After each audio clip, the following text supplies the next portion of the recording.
Hello, everyone. Today I have Karen Richey with Marshall County Extension Office with me, and we're going to present to you how sweet it is. Is sugar addictive? So let's start out with, where does sugar come from? And I think if you think about it, it's either natural or it's added. So if we think of natural, we think of like orange juice, apple juice, fruit. Those all have sugar natural. Even milk has sugar naturally. And then the added sugars are the ones that are obviously going to be very high in sugar. That could be your soda pops that have a lot of, your beverages, those kinds of things that might have added sugar to it, cookies, ice cream, those kinds of things. So those are the things that have added sugar. So again, just think in your mind, it's either natural or added, because the added ones are the ones that we have to really be conscientious of. And so with that, again, those are the two types of natural sugars, and they are basically your lactose and your fructose. And a lot of those are, both are sugars, and they may raise your blood sugar regardless of what kind of sugar they are. But they also contain other nutrients when you have natural sugars, like your vitamin D, your calcium, vitamin B, and then your dairy products would have like also calcium and those kind of things. And then you might have some potassium or beta carotene, which comes in fiber from the fruit. So those are giving you lots of good nutrients when they're natural. You're getting more than just the natural sugar, where when it's added, it's like having a clear bottle of water and you add, let's say, anywhere from 9 to 13 teaspoons of sugar, and you don't even realize you're drinking. And that's what we're really concerned about, that added sugar. So if you look at what's on the slide next, you can see that several of the types of added sugar are sucrose, high fructose, corn syrup, and we see a lot of that. And the reason we see a lot of that is because it's very inexpensive. And so they're using more and more of that as well. Some of the added sugars that you see are in a lot of times the foods that we like to eat. And so this will be kind of depict some of those. And they're frequently found in what we refer to as low density foods, meaning they don't have other nutrients, macronutrients included. So it's just the sugar, so to speak. And unfortunately, sugar addiction will produce these sorts of harmful effects little by little, and that's going to be a quick high and a quick down, and a lot of times it means weight gain as well. So before you know it, sugar addiction has taken hold, and these sweet cravings become present in your everyday life. And we just finished with a program, I think, called Surviving the National Eating Season, and that's all about, a lot of sugars that are in the foods that we eat. So it really does become very addictive, especially when you're talking even sports drinks, those kinds of things. So we have to be very careful and read labels. And so with that, you also know about diets and sugar. So do you want to talk a little bit about the bad diets? Yes. So diets and sugars, types of bad diets. So there's ones that have no dairy, so your Whole30 or Paleo, and no carbs would be your Keto or Atkinson's. 50% of Americans who are trying bad diets right now, and that's about 45 million Americans total who are doing that. Diets including Paleo and Whole30 forbid dairy products, while the Keto and Atkinson's diet advise minimal dietary carbs, including fruit. And eliminating any major food group can result in a nutrient deficiency long term. In addition, diets that either are too high or too low in carbohydrates have been linked with increased mortality. Yeah, so we can think about diet and try to cut back. And I think, there's key words here, and that's moderation, portion sizes, and every day that we are really mindful about what we are eating and consuming. But sugar seems to be a problem. And so why is sugar addiction a problem? Well, the fact of the matter is that a lot of times it's emotional or psychological dependence on sugary foods and drinks. And so that's where they get the term sugar addiction. And it can cause really a lot of concern of health, of chronic diseases, things like that in America. So a recent study suggests Americans eat way too much sugar.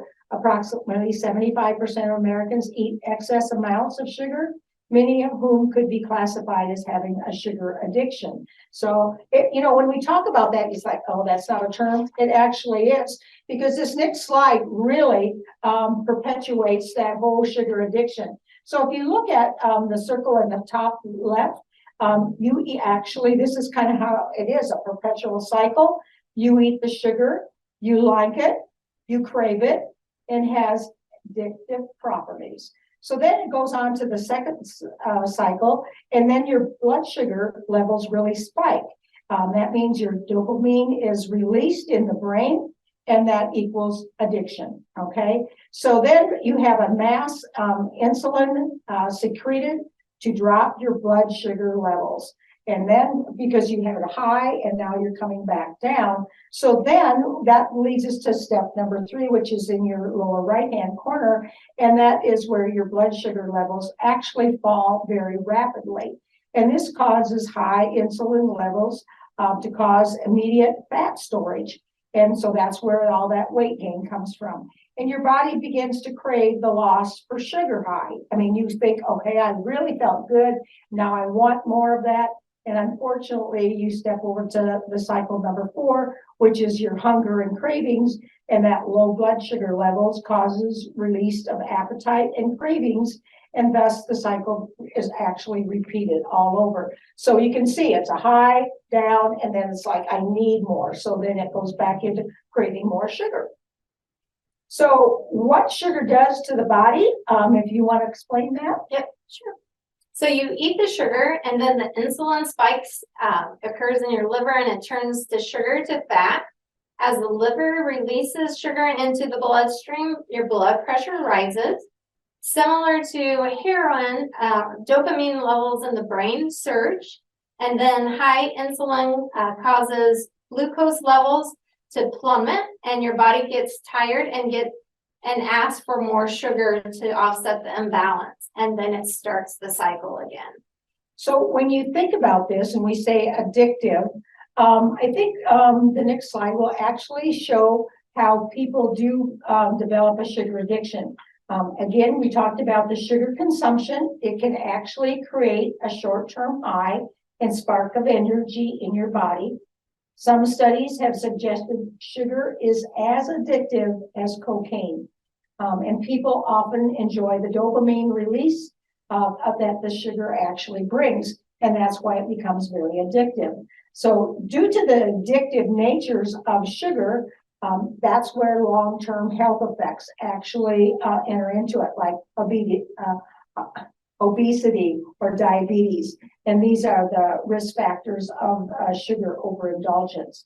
So similar to the compulsions or behavior addictions, sugar addiction is a special risk for people with low moods, anxiety, as well as stress. And I think the next slide really is eye-opening to me. I know when I teach this program, it's like, wow, because it actually does a comparison of sugar addiction as powerful as cocaine. The brain scan on the left shows sugar, how addictive it is, and the right shows cocaine. So you can see those properties are very, very instrumental in showing how addictive both of these can be. So there's some more things that go along with sugar addiction, and that's emotional eating. Talk about it. People who suffer from constant tiredness may reach for carb-rich, sugary foods. Sugar provides some with a quick fix for a long, stressful day.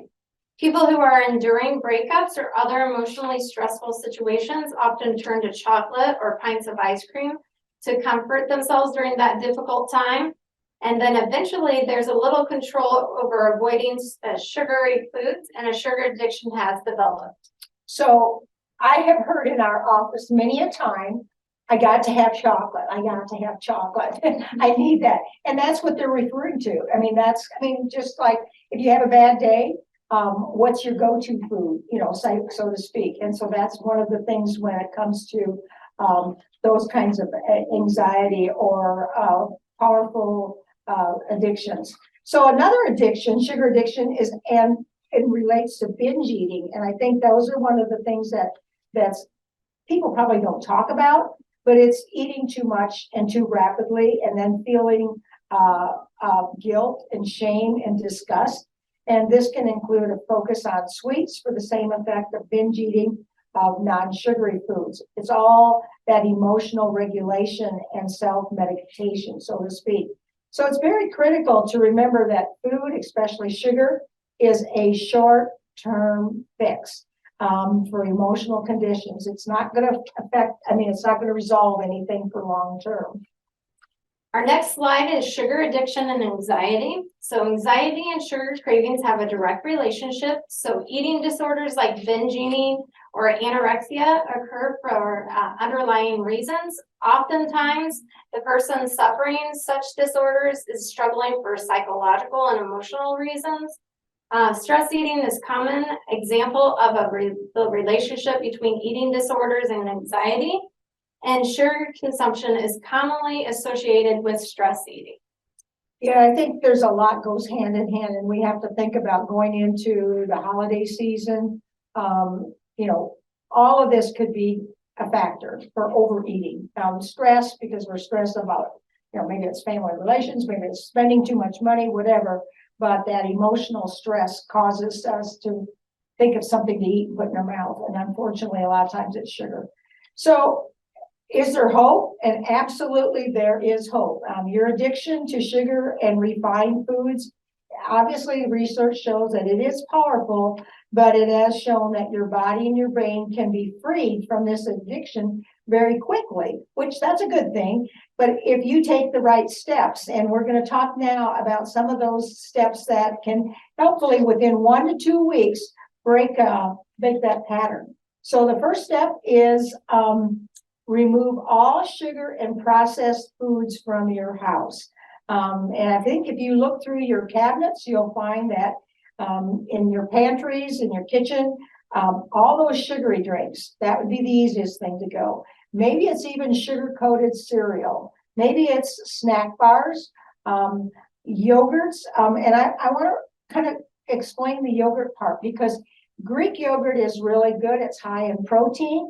But if you add sugar fruits to it, or you get flavored that way, you're getting more sugar in there. So just add natural fruits to them. Baked goods, cookies, cakes, whatever. And then anything else that contains sugar. So that's number one, remove all the sugar and processed foods from your house.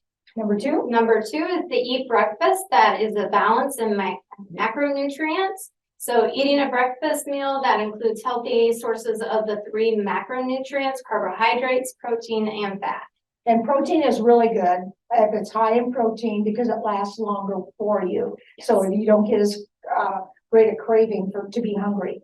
So number 3 is actually drink water, and a lot more water. So a lot of times in the wintertime, we think of chronic dehydration because, it's dry outside and we don't drink enough. And that chronic dehydration can not only amplify your sugar cravings, but it also can slow your metabolism and cause your body to actually store fat. And we don't want that. So drink more water. Step 4 is prepare a healthy snack in bulk and carry it with you everywhere you go. So if you let yourself get too hungry, your sugar cravings are going to come out in full force. So prevent this from happening by snacking as needed throughout your day. And number 5 is consciously move your body every single day. So breaking your sugar addiction is heavily dependent on balancing your blood sugar. And when you eat sugary foods, or those that are quickly converted into blood sugar, your body has 2 options. One is to use that sugar as fuel, and the other is to store the excess sugar as fat. And so the only way we can burn that calories is to make sure that you have an outlet for that excess blood sugar, and that's by exercising. Even if it's just walking, just get out and walk even more. Number 6 is lower your stress levels. If you're living under chronic stress, your sugar cravings are going to be tough to beat. The high you get from eating sugar is so much more appealing when it can be used to temporarily reduce your anxiety. and your feelings of stress. You need to focus on what stresses you have and then begin to remove those stresses over a period of time. And number 7 is get better quality sleep. And I think that goes a long way because the most intense sugar cravings appear towards the end of your day. This is affirmed by research showing that sugar cravings are deeply tied to your circadian rhythm and your sleep patterns. So if you're not sleeping on a regular schedule, or if you're not getting enough quality sleep in general, your sugar addiction will intensify. And the most important step you can take towards getting better quality sleep is to set a bedtime and to stick to it. So if it's 10 o'clock at night, make sure you're in bed by 10 o'clock at night. Okay, so what we have next is basically some information on what was really the 2015-2020 dietary guidelines. And actually, they even increased that even more, but it kind of gives you not so much worry about what dietary guidelines, because they've even that more emphasis on sugar, is to see the consumption of sugar and calories per day. And if you eat, and if you look at a nutrition facts label, it's based on 2,000 calories. And the added sugars you eat should be less than 200 calories or 50 grams of sugar. And this is about the amount of added that's about in a 12-ounce bottle of soda. So you can see just one soda is the amount that all you really ought to have. So again, you can see the sources on the left. These are the ones that have the most sugar in them. You need to try and stay away from. And then the one on the right is actually hidden sources of added sugars. So again, you may not be thinking you're getting a lot of sugar, but they are the added ones that are kind of popping up, so to speak. So with that, how much sugar do you really think that there are in some of these foods? And I think we're just going to show you a couple, just so you have some comparison. You can see these are sugar cubes, and you can see that even cantaloupe, it has it naturally, okay? The next slide, watermelon. Even though we think it's the high content of water, which it does, it has a lot of good nutrients in it, a lot of vitamin C. But again, there's some sugars, and those are all naturally. As you can see on this one, this is a Snickers bar. So you have like a third of a Snickers bar that has 4.5 teaspoons of sugar in it. Then you have the king size Snicker bars that have 13.5 teaspoons of sugar. And then the regular size candy bar, if you would eat all of that, is 7.5 teaspoons of sugar. And we just finished up with Halloween, and the kids like Skittles no matter what time it is. So just thinking if they eat a whole pack of Skittles, they're getting 11.5 teaspoons of sugar. That's a lot of sugar. Yes. And you know, and Starburst is the same thing, that they're popular with kids. But again, if they eat the entire amount, you're getting, I believe it's 6.5 teaspoons of sugar. Yeah. So you can see there's lots of them that kids just, you know, it's if they like candy, but then just have to think about what the amount of sugar is. Then if you drink a can of Coke, you have 10 teaspoons of added sugars that are being added to your diet there. If you have a bottle of Coke, it's 16.5 teaspoons of sugar. And then a 2-liter bottle of Coke is 27.5 teaspoons of sugar, which is a lot of sugar. And for those of you who like Mountain Dew, that 20-ounce bottle has 19.5 teaspoons of sugar, and a 2-liter bottle has 31 teaspoons of sugar. So, you know, I don't know how much you drink out of that big 2-liter. I mean, some people just have it there and drink all day. I know a class that I was teaching many years ago, there was a convenience store across from the high school, and I would ask the individuals, you know, how much, you know, what did you have to eat or drink this morning for breakfast? Well, I had 4 Mountain Dews. Well, I mean, like, you know, for the day already, there was way too much sugar. So, you know, hopefully we've gotten more conscientious of drinking more water. So with Red Bull, those energy drinks that a lot of people like anymore, that has 6.5 teaspoons of sugar in it. How much sugar should you have a day? For a 2,000 calorie diet, it is recommended that you have 12 teaspoons of sugar per 200 calories. So according to the USDA, most Americans consume about 57 pounds of added sugar annually.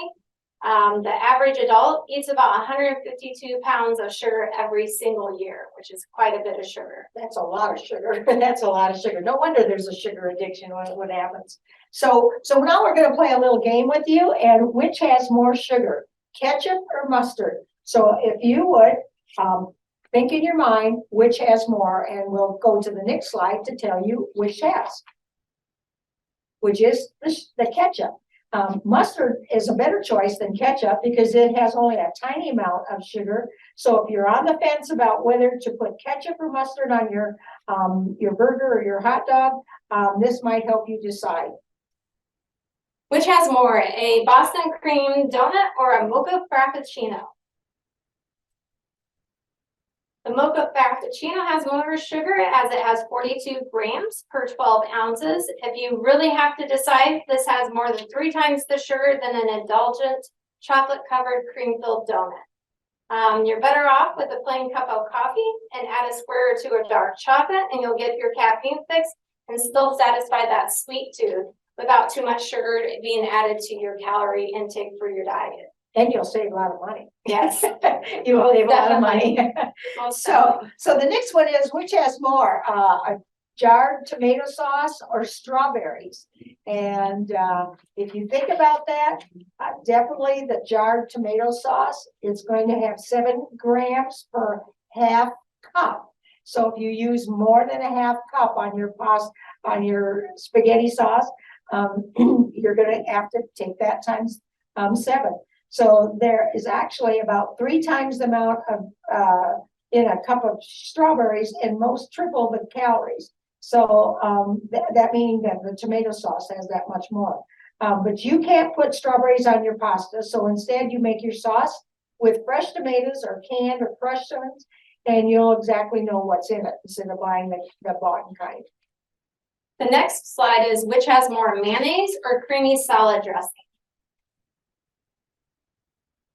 It's the creamy salad dressing. I thought it would be the mayonnaise, but I was wrong on that. So it's the creamy salad dressing. It has 5 grams per 2 tablespoons of salad dressing. So mayonnaise has no sugar in it, but it does have a lot of calories, around double the typical salad dressing. So pick carefully or opt for a light sprinkling of oil and vinegar and sea salt instead. There's lots of options. You just have to be creative. Yes. So the next one is, which has more, a candy bar or a granola bar? And actually it is the candy bar. There's plenty of sugar in both, but a regular sized bar with chocolate, nuts, and caramel has about double the sugar of a typical granola bar per gram. So look for one that has plenty of protein in it, whole grains and nuts. And that combination helps your body absorb the calories slowly and better satisfies your hunger as well. So one thing that you might do is to really look at your nutrition facts label. And this really helps you to figure out, because a lot of people get confused in regards to total carbohydrates. Well, total carbohydrates is actually what equals is the fiber content, which are carbs, plus the sugar, which could be natural or added, plus the starch factor of that food. So what we suggest is eating foods in their whole form. You want to choose whole fruit over fruit juice or fruit snacks. You want to choose plain yogurt with fresh or frozen added versus that sweetened sugared yogurt that has the fruit on the bottom. And then also when we talk about beverages, you want to try and consume more flavored water by adding maybe some lemon or lime juice, something like that, instead of soft drinks. And I think people even get confused, I should say, in regards to sports drinks, because they have a lot of sugar in them as well. So with that being said, you've got to make sure and look at your portion control. And I think you can see here what we consider a serving size, and what is a lot of times what you're being served today. And so no, you don't sit down and eat the whole pint of ice cream. You really need to take a scoop out, put in a dish and consume that. We're not gonna want you to deprive yourself, but again, goes back to those key words of moderation and portion size. So I think with that, you can definitely see where you can have a sugar addiction, and it can be just a habit of eating too much or eating the foods that are high in sugar. Yes. So remember to complete the Qualtrics participation form and then to complete the survey, if you would please. We have to have the participation form completed in order to know who participated in this program. And this program is worth 1 point in your health and wellness program. Thank you.